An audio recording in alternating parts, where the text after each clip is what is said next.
Stacy Nicholson's life was getting better. Her time at the halfway house, Simply Hope, had truly given her hope. Unless somebody points it out to you and tells you need to change this and change that, you're not going to do it. Hope that she would finish the program, stay sober, and eventually move into a place of her own with her 2-year-old son, Richie. She even hoped to rekindle her relationship with her daughter, Jade, who would soon become a teenager. Stacy was still able to spend time with her son, and she was still able to be involved in the family while she was in the program. But that hope faded when she found herself in court yet again. I don't believe you. You have convinced yourself that that's the truth, and that's not the truth. Stacy got away with her first relapse, taking 6 pills from a bottle in a friend's bathroom. Would she get away with another relapse? Her whole angle, once she was caught, was how can she get out of this? It happened when she went to see an old friend on her day off from work. Stacy claimed she had a headache and reached for a pill bottle on the coffee table, thinking it was Tylenol. I've been having really bad headaches. I got the freaking pills and took them thinking they were something else, and they weren't. As she did after her first relapse, Stacy reached out to her mother. It wasn't intentional, that's for sure.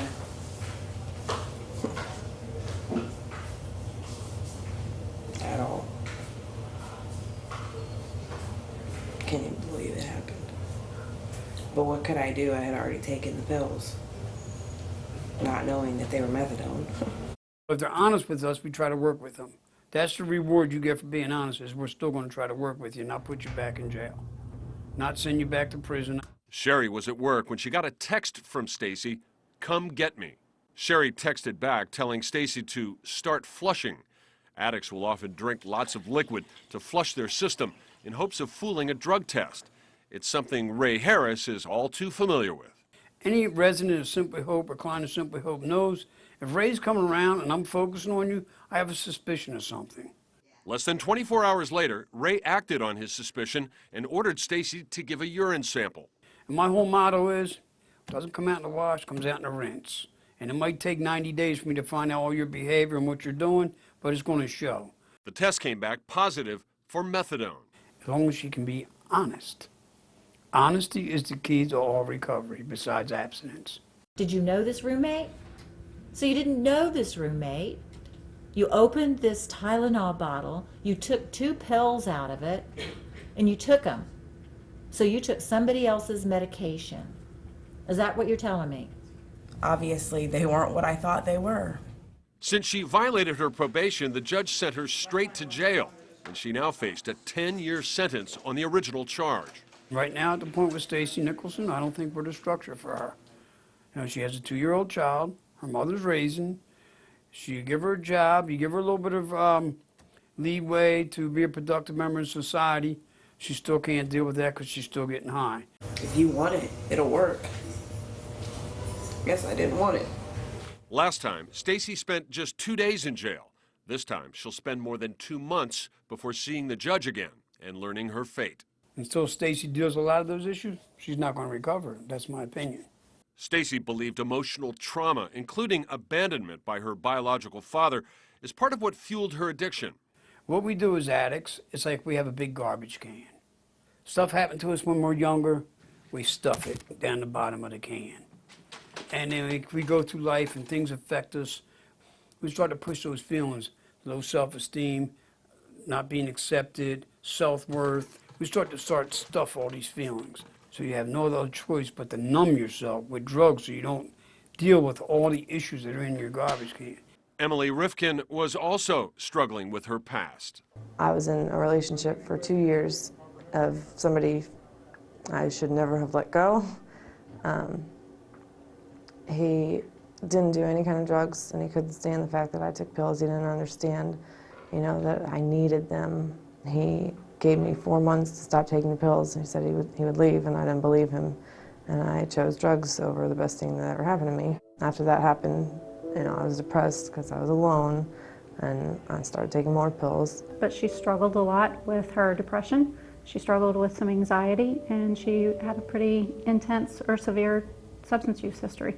After Emily's parents used the Marchman Act to get her before Judge Espinosa, Her family hoped she would start dealing with some of her issues. When she was here at the facility, she would report being very motivated. She would participate in groups.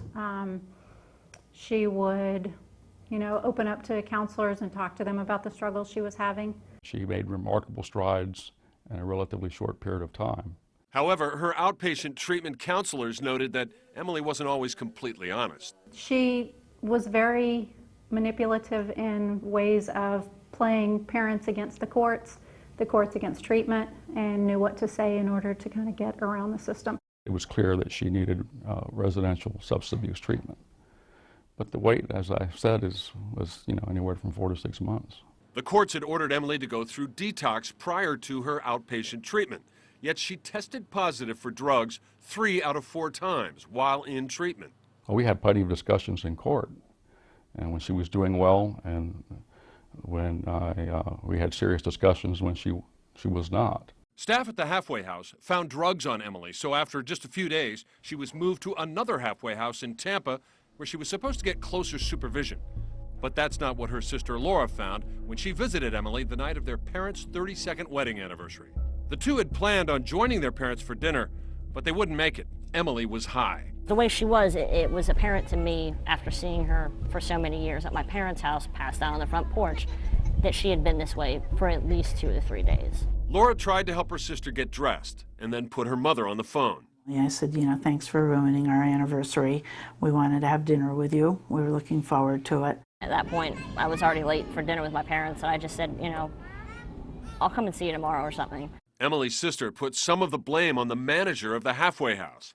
You should have called the judge, and you should have said she has violated her probation, she is high, she needs to go to detox, and she needs to go to jail. Sometimes the best thing for an addict isn't what they want. Unfortunately, if you want to have an addict get better, they're going to hate you. They're going to hate you. But Stacy had no hatred for her mother, one of the few people who stood by her. Sherry was raising her daughter's 2-year-old son and visiting her while she was in jail for violating her probation. I worked so hard for it, for something so stupid to mess me up. Stacy still maintained that she accidentally took the 2 methadone pills that sent her back to jail. I'm the one that took it, though. It was my fault. After 79 days behind bars, Stacy was brought back to court to find out if she had run out of second chances. Do you swear to tell the truth, the whole truth, nothing but the truth, so help you God? Yes. State your name. Stacy Nicholson. Stacy's mother was in court, as she had been each time before. She brought letters of apology that Stacy had written. Sherry wanted to show the judge her daughter was ready this time, but she wasn't given the chance. That disease wants you back, and it doesn't want you back to make your life better. Would you agree with me? Yes. It wants you back so that it can pull you apart. As long as you're willing to try to do everything you can to get well, we're here for you. Mr. Harris, Ms. Nicholson was doing well at Simply Hope. Are you in a position to take her back? Yes, ma'am. And just like that, Stacy was given another chance, 24 months probation, and an order to complete the program at Simply Hope. Stacy, you're an addict. You're an addict that uses, like we say, balls to the walls. I see you and your cousin meeting up again if you don't change your ways. I don't want to receive a phone call from your mother saying Stacy didn't make it. Her mother didn't get to share the letters that Stacy had written with the judge, but she can share them now. I wanted to tell you how much you mean to me. I love you, Mom, and I don't know where I would be without you. I love you, Mom, and I don't know where I would be without you. I am so thankful to have you. The Rifkins also wanted to share Emily's story, a cautionary tale of disappointment and regret. I regret not pulling her out of the halfway house right then and telling my parents that we couldn't make it to dinner and just taking her over to a hospital. Laura spoke with the manager of the halfway house where she found Emily under the influence. The overall answer that I got was, well, she's my friend, and I don't want her to go to jail. I said, I don't care that she's your friend. I really don't care. I said, she doesn't need to be your friend. She is your assignment. She is your job. As the manager of this halfway house, you need to take care of what she's doing, whether it's right or wrong, whether it's going to be good or bad for her. And unfortunately, being in jail and being, incarcerated would have been a good thing for her at that point. When Laura called and said, this is not going to work, I don't know if she's high or what's going on, but I can't wake her up. Just minutes after leaving the halfway house, Laura got a call she wasn't prepared for. And it was the manager saying, oh my God, she's blue and she's not breathing and I don't know what to do. They called 911, and Laura rushed back to the halfway house. As soon as I got in the door, they had Emily right in the front area on the floor, and they were shocking her with the defibrillator paddles. Emily was rushed to St. Joseph's Hospital, the same hospital where she was born. Laura had to tell her parents the news. I knew, based on her actions and how she looked, that whatever it was very serious. At the hospital, the family confronted their worst fear. I've never actually seen my dad fall down before. And when we were in the waiting room and the doctor came in and said that we lost her and he fell. The autopsy report listed the cause of death as an accidental overdose, the drug oxycodone. Emily was just 25 years old. The thing that's disappointing and tragic about it is that it was working for her for a while. And she made remarkable strides in a relatively short period of time. Emily stayed at the halfway house for just 11 days. 7 days after her death, the courts were contacted by a local rehab facility. A residential bed had become available. Emily's name was at the top of the waiting list.